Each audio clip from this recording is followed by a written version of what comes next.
Cara mengisi kuesioner Sensus Penduduk 2020. Kuesioner Sensus Penduduk 2020 disebut dengan kuesioner SP 2020 C1. Jika Anda belum berpartisipasi pada sensus penduduk online bulan Februari hingga Mei 2020, maka Anda akan mendapatkan kuesioner SP 2020 C1 dari petugas sensus. Jika sudah mengisi sensus penduduk online secara lengkap, maka Anda tidak perlu mengisi SP 2020 C1 kembali. Tetapi, jika ada perubahan, jangan lupa lapor ke Ketua RT, Dusun, Jorong, atau Banjar ya.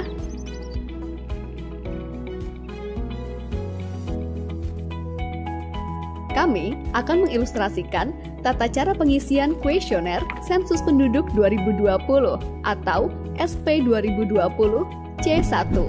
Bagi keluarga yang ingin mengisi menggunakan kuesioner secara mandiri, maka ikuti petunjuk pengisian yang telah disediakan atau tonton terus video ini.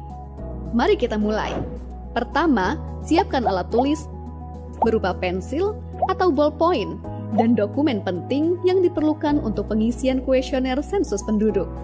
Siapa saja bisa mengisi kuesioner sensus penduduk, asalkan mengetahui informasi seluruh anggota keluarga. Siapkan KTP, KK, dan akte pernikahan. Baca tata cara mengisi kuesioner. Selanjutnya, kita akan mengisi blok 1. Blok 1 adalah pertanyaan mengenai alamat keluarga pada saat ini. Untuk isian provinsi, kota atau kabupaten, kecamatan, desa atau kelurahan atau nagari, RT atau RW atau satuan lingkungan setempat, sampai isian nama dan kode SLS, serta nomor urut keluarga dan nomor bangunan diisikan oleh petugas sensus. Pengisian dimulai dari pertanyaan 104, yaitu alamat. Isikan alamat lengkap saat ini, nama kepala keluarga, jumlah anggota keluarga, dan anggota keluarga yang bisa dihubungi. Blok 2. Keterangan petugas akan diisikan oleh petugas sensus. Selanjutnya, lanjutkan pengisian ke blok 3, data perumahan tempat tinggal. Bagian ini hanya diisikan sekali untuk setiap keluarga. Isikan status kepemilikan rumah yang Anda tempati saat ini. Isikan listrik yang Anda gunakan di rumah. Isikan sumber air minum utama yang digunakan oleh keluarga Anda. Apakah air kemasan atau isi ulang? Ledeng, pompa atau sumur bor, sumur, mata air, sungai atau danau, air hujan, atau lainnya. Isikan keterangan fasilitas jamban atau tempat buang air besar dan septic tank di tempat tinggal Anda. Isikan jenis lantai terluas di tempat tinggal Anda. Apakah keramik atau marmer atau granit, ubin atau tegel atau teraso, semen, kayu atau papan, bambu, tanah, atau lainnya. Selanjutnya, kita beralih ke blok 4. Blok 4 diisikan untuk setiap anggota keluarga. Jadi, kalau di rumah ada 3 orang, maka ada 3 blok 4 yang terisi.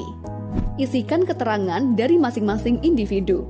Pengisian dilakukan secara berurutan, satu persatu, dimulai dari kepala keluarga, lalu dilanjutkan ke istri, anak, dan anggota keluarga yang lain apabila ada. Kami akan mengilustrasikan pengisian. Isikan nama lengkap Anda sesuai KK atau KTP dengan menggunakan huruf kapital. Berikan tanda centang pada isian jenis kelamin. Isikan nomor induk kependudukan Anda. Apabila NIK ada, lanjut ke pertanyaan 404. Bila NIK tidak ada, berikan centang pada salah satu alasan pada isian 403B di bawah. Selanjutnya, apabila alamat tempat tinggal Anda sekarang sesuai dengan tertulis pada KK, beri tanda centang pada kotak Ya. Dan apabila alamatnya berbeda, beri tanda centang pada kotak tidak. Isikan tempat lahir Anda sesuai dengan provinsi dan kabupaten atau kota kelahiran. Apabila tempat lahir Anda di luar negeri, isikan negaranya. Selanjutnya, apabila tanggal lahir Anda sesuai dengan yang tertulis di KK, beri tanda centang pada kotak ya. Dan apabila tanggalnya berbeda atau Anda tidak memiliki KK atau KTP, beri tanda centang pada kotak tidak. Isikan tanggal, bulan, tahun lahir, dan umur Anda saat ini. Selanjutnya, apakah Anda memiliki akta kelahiran dari kantor catatan sipil? Beri tanda centang pada kotak yang disediakan sesuai dengan jawaban Anda. Bila Anda memiliki akta kelahiran dari kantor catatan sipil atau Anda tidak mengetahui status kepemilikan akta kelahiran Anda, lanjut ke isian 407. Bila Anda tidak memiliki akta kelahiran dari kantor catatan sipil, isikan alasan utama Anda dengan memberi centang pada kotak yang disediakan sesuai dengan jawaban Anda. Selanjutnya, isikan status kewarganegaraan Anda. Bila Anda adalah WNI, tuliskan nama suku Anda di pertanyaan selanjutnya. Bila Anda adalah WNA, lanjut ke pertanyaan 409. Berikan tanda centang pada kotak di samping agama atau kepercayaan Anda.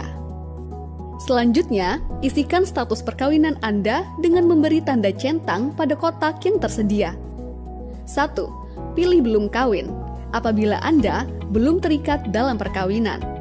2. Pilih kawin, apabila Anda telah terikat dalam perkawinan sah secara hukum, adat, agama, negara, dan sebagainya, baik tinggal bersama maupun terpisah atau oleh masyarakat dianggap sebagai suami istri. 3. Pilih cerai hidup apabila Anda telah bercerai dan belum kawin lagi, walaupun belum resmi secara hukum. Anda mengaku belum pernah kawin, tetapi telah melahirkan anak. 4. Pilih cerai mati apabila Anda telah ditinggal meninggal oleh suami atau istri Anda dan belum kawin lagi. Bila Anda berstatus belum kawin, lanjutkan ke isian 411. Bila Anda berstatus kawin, cerai hidup atau cerai mati, isikan nomor surat atau akta pernikahan atau perceraian, atau surat atau akta kematian mantan suami atau istri Anda, lalu lanjutkan ke isian 411. Selanjutnya, isikan status hubungan Anda dengan kepala keluarga. Yang dimaksud dengan kepala keluarga adalah seseorang yang bertanggung jawab di keluarga tersebut dan tertera sebagai kepala keluarga di dalam kartu keluarga. Bagi suami yang mempunyai istri lebih dari satu yang tinggal di rumah yang berbeda, maka namanya tercatat hanya di salah satu keluarga istri yang lebih lama tinggal. Apabila lama tinggal bersama istri-istrinya sama, catatkan di rumah istri yang paling lama dinikahi. Yang dimaksud dengan famili lain adalah mereka yang memiliki hubungan famili dengan kepala keluarga ataupun suami atau istri kepala keluarga tersebut. Misalnya, adik, kakak, bibi, paman, kakek, atau nenek. Yang dimaksud pembantu adalah pertama, mereka yang bekerja sebagai pembantu atau sopir yang menginap di keluarga tersebut, yang menerima upah atau gaji berupa uang atau barang. 2. Famili yang dipekerjakan sebagai pembantu dan menerima upah atau gaji. 3. Tukang kebun yang makan dan menginap di rumah majikan. 4. Anak pembantu yang ikut tinggal di dalam keluarga apabila diberlakukan sebagai pembantu. Apabila tidak, maka dicatat sebagai lainnya. 5. Sopir yang menginap di keluarga tersebut dan menerima upah atau gaji. Yang termasuk lainnya adalah mereka yang tidak ada hubungan famili dengan anggota keluarga manapun di keluarga tersebut lebih dari 1 tahun. Selanjutnya, pertanyaan 412A. Apakah tinggal di alamat yang sekarang lebih dari 1 tahun? Jika sudah tinggal selama minimal 1 tahun atau lebih, maka centang ya dan isikan lamanya dalam tahun. Kemudian, abaikan pertanyaan berikutnya. Langsung ke rincian 413. Jika kurang dari 1 tahun, maka centang tidak dan isikan dalam bulan. Isikan pertanyaan berikutnya 412B. Apakah berniat menetap? Selanjutnya, pertanyaan 413. Apakah ijazah atau pendidikan tertinggi yang ditamatkan? Isikan sesuai dengan ijazah tertinggi yang sudah diperoleh.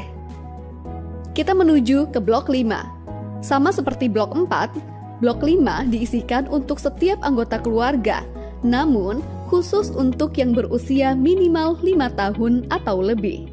Untuk anggota keluarga yang kurang dari 5 tahun, bagian ini boleh dikosongkan. Pertanyaan 501. Apakah bisa berbahasa Indonesia? Pilih ya jika bisa, pilih tidak jika tidak dapat berbahasa Indonesia. Selanjutnya, pertanyaan 502A. Aktivitas apa saja yang biasa dilakukan? Isian ini bisa dipilih lebih dari satu. Centang ya bekerja jika biasa melakukan pekerjaan. Centang ya mengurus rumah tangga jika juga melakukan kegiatan mengurus rumah tangga. Centang ya sekolah atau kuliah jika sedang menjalani aktivitas sekolah atau kuliah. Centang ya lainnya jika melakukan aktivitas yang lain seperti kegiatan sosial, seperti pos ronda, menjalani hobi seperti berolahraga atau lainnya, dan tuliskan aktivitas tersebut. 502B. Apakah pensiunan? Pensiunan di sini tidak hanya untuk PNS atau TNI atau Polri, tetapi juga yang pernah bekerja di bidang lain dan saat ini menerima pesangon atau dana pensiun. Selanjutnya, rincian 503. Isian ini diisi khusus untuk yang saat ini sedang bekerja. Isikan pekerjaan yang selengkap-lengkapnya. Berikut contoh pengisiannya. Isikan juga status dalam pekerjaan. Apakah berusaha sendiri atau dengan dibantu pekerja yang tidak dibayar? Apakah berusaha dan dibantu pekerja yang dibayar? Apakah sebagai buruh, atau karyawan, atau pegawai, atau pekerja yang dibayar? Atau apakah pekerja yang tidak dibayar atau pekerja keluarga?